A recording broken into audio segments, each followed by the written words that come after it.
Cette histoire glaçante est arrivée à la sœur d'Anna il y a 5 ans. À l'époque, elles étaient toutes les deux des gamines un peu crédules, sans la moindre idée des véritables dangers du monde. Mais grâce à la sécurité de leur ville, elles n'avaient jamais eu à affronter quoi que ce soit de réellement effrayant. À cette époque, la population y était encore peu nombreuse. Tout le monde se connaissait dans le quartier, et l'atmosphère y était paisible, sans la moindre inquiétude. Il n'y avait ni cambriolage, ni activité illégale, ni le moindre problème à sa connaissance. C'est pour ça que cet événement l'a bouleversée. Ce soir-là, sa sœur Lina est sortie se promener avec leur chien, accompagnée d'une de ses anciennes meilleures amies, que nous appellerons Becky. Il commençait à se faire tard, les réverbères étaient pratiquement la seule source de lumière dans la rue, et leur chien semblait avoir soif. Elles ont donc décidé de prendre un raccourci pour rentrer plus vite à la maison. Ce chemin passait à travers une zone dense d'arbres et de buissons, et bien sûr, longé de cimetières. Elles ont toujours évité de l'emprunter après la pluie, car il devenait glissant. Mais comme elles étaient en plein été, il n'y avait aucune raison de s'inquiéter. Leur chien n'a jamais aimé rester derrière les autres, et comme à son habitude, il a foncé en avant, obligeant Lina et Becky à accélérer le pas pour ne pas le perdre de vue. Alors qu'elles s'approchaient de la sortie du sentier, le cimetière est devenu de plus en plus visible. Becky a balayé les lieux du regard et s'est soudainement figée. À genoux devant une tombe, une femme vêtue d'une robe blanche était assise. Becky a tapoté l'épaule de Lina et lui a désigné la femme du doigt. Elles se sont alors arrêtées net pour l'observer, mais étrangement, leur chien n'a montré aucun signe d'intérêt et a simplement voulu continuer sa route. C'était inhabituel de voir quelqu'un là-bas, car le cimetière fermait avant la nuit, et sans source de lumière, la visibilité y était presque nulle. Pourtant, cette femme était là, seule, sans lampe. Curieuses, elles sont restées à la regarder fixement. Mais comme il ne se passait rien, elles ont fini par reprendre leur chemin et ont atteint la fin du sentier. C'est à ce moment-là que Becky a jeté un dernier coup d'œil derrière elle. Son cœur s'est figé. La femme était maintenant debout et semblait fixer un point au loin. Becky a immédiatement prévenu Lina et ils se sont de nouveau immobilisés, les yeux rivés sur cette silhouette figée. Leur chien, lui, n'a toujours pas réagi. Il s'est simplement assis, attendant qu'elle se remette en marche. Les minutes ont passé, rien ne s'est produit. Finalement, Lina en a eu assez. Elle a détourné le regard, sifflé leur chien pour lui faire signe de se lever et s'est préparée à repartir. C'est à cet instant précis que la femme a pivoté sur elle-même et s'est mise à courir vers elle à une vitesse effrayante. C'est à ce moment-là qu'Anna est entrée dans l'histoire. Leurs parents dormaient déjà. Anna, en revanche, était encore réveillée, occupée à jouer en attendant leur retour pour s'assurer que tout allait bien. Son téléphone a soudainement sonné. C'était sa sœur, Lina, qui lui criait à bout de souffle d'ouvrir immédiatement la porte et de réveiller leurs parents. Anna, choquée, lui a demandé ce qui se passait. Sa sœur lui a dit, complètement paniquée, qu'il y avait une femme à leur trousse.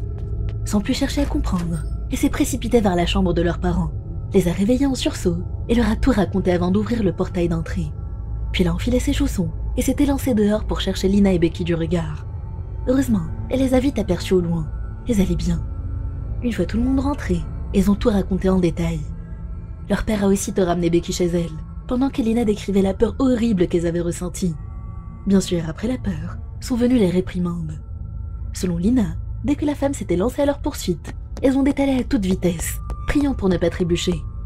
Becky, elle, a osé jeter un dernier regard en arrière sous la lumière des réverbères. C'est là qu'elle l'a vue plus distinctement. Elle courait d'une manière anormale, presque inhumaine. Et malgré sa vitesse, elle ne trébuchait pas. Elle portait pourtant des talons, mais jamais elle n'a perdu l'équilibre. Sa robe blanche, elle aussi, n'avait rien d'ordinaire. Elle était immaculée, pas une tache, pas une trace de terre, malgré le sol poussiéreux. Rien, absolument rien n'avait de sens. Mais ce qui les a le plus troublés, c'était leur chien.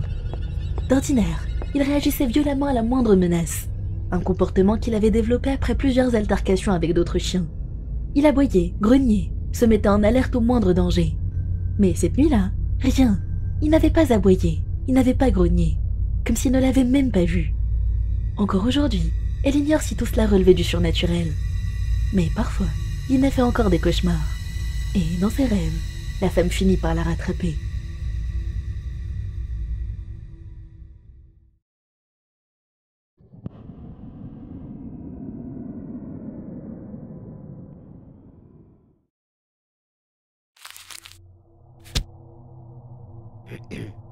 Cette histoire nous vient de Raquel, qui se souvient encore parfaitement de cette nuit terrifiante. C'était en février 2016, et à l'époque, Elle travaillait dans un centre d'appel. Il était 3 heures du matin la nuit de cet incident. C'était la fin de sa semaine de travail, et elle était ravie de rentrer chez elle. Mais une fois arrivée, elle s'est vite rendue compte qu'elle avait oublié son téléphone dans son casier. Après s'être reposée un peu, elle a laissé ses affaires et n'a pris que son portefeuille avant de repartir au bureau. Habituellement, le trajet durait entre 1 et 2 heures en heure de pointe.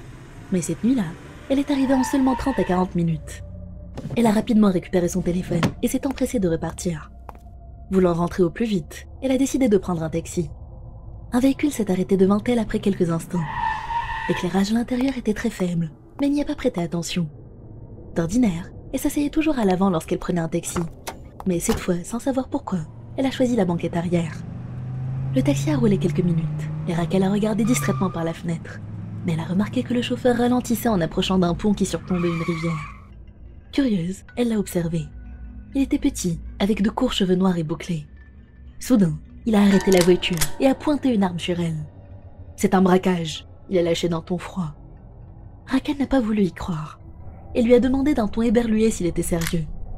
L'homme s'est mis à hurler et à l'injurier tout en braquant son arme sur elle. Elle a lentement sorti son téléphone et le lui a tendu. Il l'a arraché de ses mains et l'a immédiatement éteint. « Maintenant, file-moi ton portefeuille !»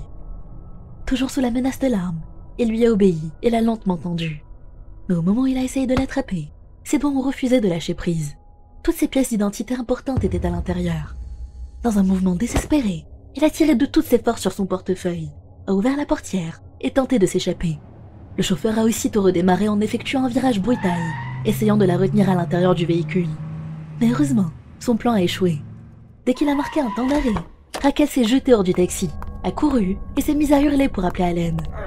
L'homme a crié quelque chose avant de repartir en trombe dans la direction opposée. Sans se retourner, elle a continué à courir aussi vite que possible. Elle a fini par apercevoir un couple en train de faire du jogging et leur a crié de l'aider.